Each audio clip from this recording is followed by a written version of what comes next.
when the killer is the first to arrive at the murder scene. 911, where is your emergency? Hi, let's stay there.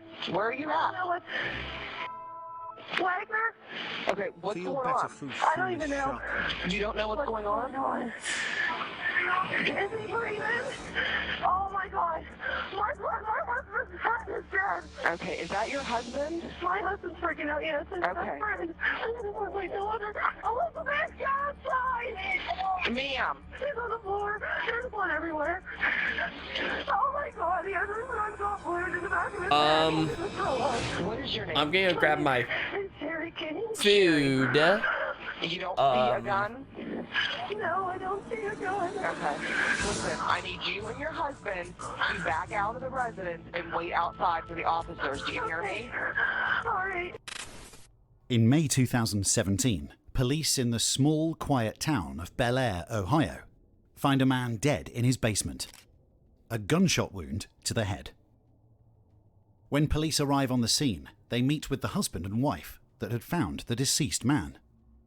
David Kinney and his wife Cherry are longtime friends of the victim, 43-year-old Brad McGarry. Yeah, I heard it was Ohio. How long you guys been looking?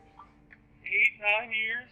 Oh, yeah. My kids call him Uncle. He's supposed to go to the Bahamas with. Best buds, I think. Yeah, he's one of my best friends. He met him in coal mining classes years ago, and we just took him in his family. I'm trying not to freak out. I'm sorry. I can't not see that. I'm not supposed to see that. So this is just all an act. How you come about coming out here?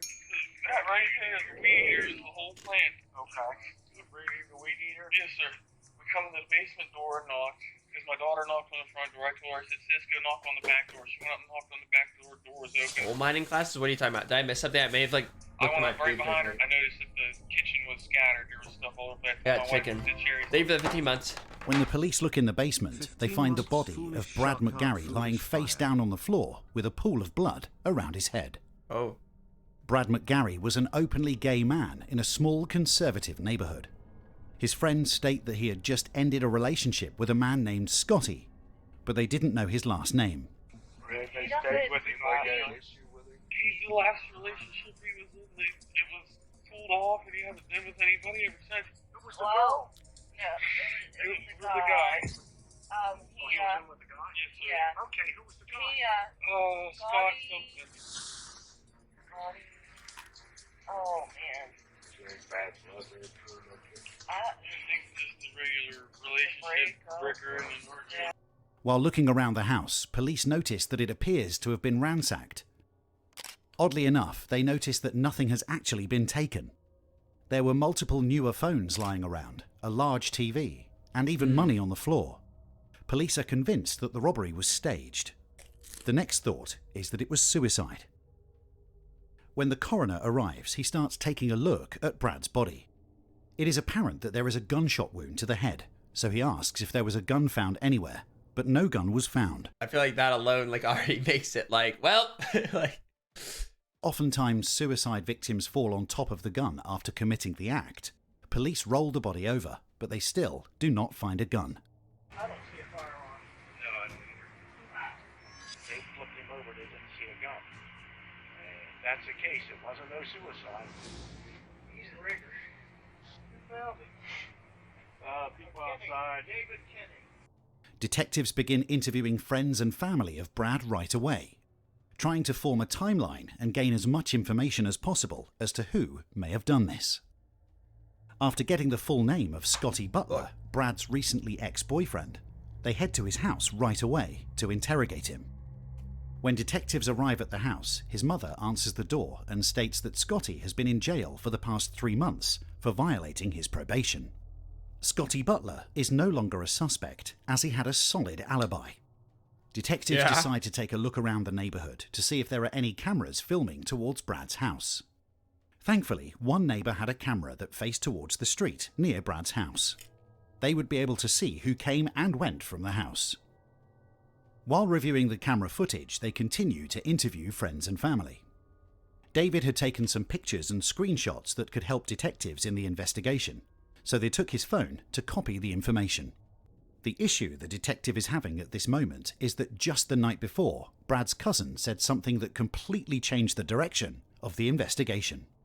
Sunday, Grammys. We were sitting around the table. It was just me and Brad and Heather, which is another cousin of mine. And he made a comment how this DJ guy, he was coming over. Brad's intent was it was romantic. He made a joke about taking a nap. And it wasn't taking a nap. He was insinuating that they were having sex. It was like quotation marks. This was Sunday. This was Sunday. The day he was killed. Yes. What time did he leave? Between 1:30 and 2. Really? Yes, he was supposed to. Heard of that. He was dropping all the tuxes off. I also know that he was married. They've been married. Who told you that? Brad did. I'm a little confused on the story, or like what? His wife didn't know all this time. They've been doing this for years. From what I understand, the two of them, Brad and DJ, kind of, I don't know if they laid low or they completely broke up. I guess they call him DJ or David Kenny. Really? Yes, it's the only guy. Yes, it's the only guy he's ever told me about. It's just. So they're saying Brad is Brad the one that's dead, and then David is the best friend. It's the guy. That's him. That's him. The detectives made David believe they took his phone for the pictures he had, but the truth was they were tracking where his phone was when Brad was murdered. As well as finding proof that him and Brad had a relationship beyond friends. When they took a look at his phone, even though he has deleted everything, they are able to see the text messages between David and Brad. Evidence shows that they were in fact in a sexual relationship. They review the phone history and find that David's phone was directly at Brad's house at the time of the murder. They also discover, while reviewing the neighbour's CCTV footage, that David had driven to Brad's right before the murder in his wife's car, then left 40 minutes later. David would then appear again hours later in his truck with his family, delivering the weed eater Brad supposedly wanted to borrow. Police know that David was there when Brad was killed. Now they need to work to get the truth out of David. Where's your phone putting you at Brad's house the time you got killed? It's past 3. Whoa, it's a shock, man. How are I was not there when Brad was killed. You were at his house. Yes, sir. I'm the murderer. You were Oh, there. God. You know exactly when he was killed. Yes, sir, I know. You were there when he was killed. No, sir, I was not at his house when that man was murdered. Sir, I can't. This is the kind of shit that gets people in trouble. Oh, my God, I know. We're gonna lose everything. Lose your wife, lose your kids. Look at me. This don't have to be the end of your life. Got a chance to come clean. Tell me all the other shit. Look at me. Look at me. Look at me. We're past it. It's okay. We'll do this together. Tell me what happened. He sure will. He had another guy with him. I don't know who he was. I don't know his name. I swear on everything. Just holy right now. What happened next? He went in the garage. It's okay. David. Look at me in the eye, bud. Tell me. What happened next? He was so scared. You heard a gunshot? The guy came running out of the garage. And he got to Brad's BMW. Okay. And then I left. So he's still saying someone else did it. There's a couple things you need to know. Brad's front seat in the Beamer was full of stuff that he brought from Hawaii. Yes, sir. He didn't have a passenger. Sir, that guy went back into the BMW. Doing this job for many years, the detective knows that people subconsciously hide their face when lying, especially from police. The police also know that Brad's SUV was still at the house and had not left since Brad was killed, so this version of David's story is a lie. We got to the house. I'm telling you to go on the streets of Lamar. There was another man there. I swear to you, God, I do not know his name. I do not know his name. We did kind of have a little bit of an argument. It sounds like he's just making this up as he goes now. He shot Brad. And you? Yes, sir. And he was going to shoot me. But I got scared. I didn't know what to do. And then I left. Oh. Okay. It's okay. He knew what I looked like. He eyed my vehicle was there. I did not know what to do. What kind of gun was it? I have no clue. Why did you call the cops? Why did you do this elaborate story? Why did you put your own daughter in that basement with that body? Oh, he's done playing Mr. Nice Cop. Yes, sir. And you knew he was down there. So damn it, quit screwing your family. Sir, Tell me what happened. I did not kill him. You knew Brad was dead, and you brought your I did daughter. not know he was dead. The detective now creates a false story to help David become more comfortable with opening up about what happened. Even though the detective knows David will lie again, he also knows that the truth is getting closer. I'll tell you something.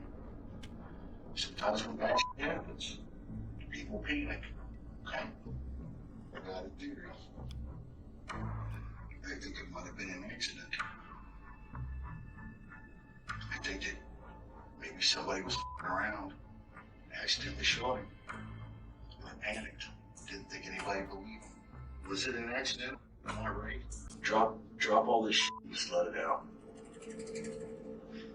Brad deserves it. Brad's family deserves it. Your wife deserves it. Your kids deserve it. Brad didn't want me to leave my wife for a while. I love my wife and kids to death. You love Brad too? I did. I mean, Sometimes you think about leaving your wife for him? Okay. I told him numerous times, man, I'm not gonna leave my wife. Hit me, smacked me around a couple times. He said, if you end all of this now, then I'm done with you forever. He got real loud with me. So let's shoot him? You know, kind of like up in my face. He had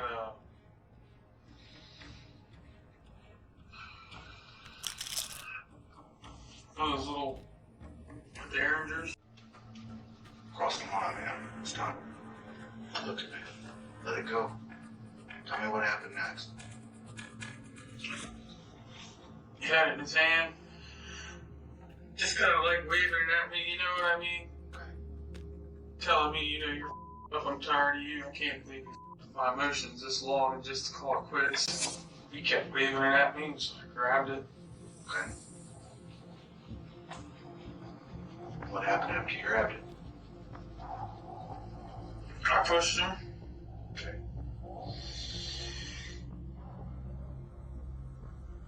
And what happened? I saw it.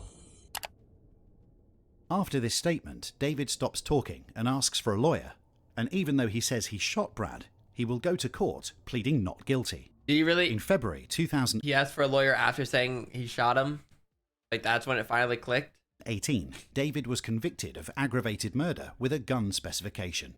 If this man was able to do an assassin's job to someone he loved and his best friend, what could he do to his enemy or someone who opposed him? Kinney, for his part, did offer a brief apology in court, although he made neither an admission nor did he offer an explanation.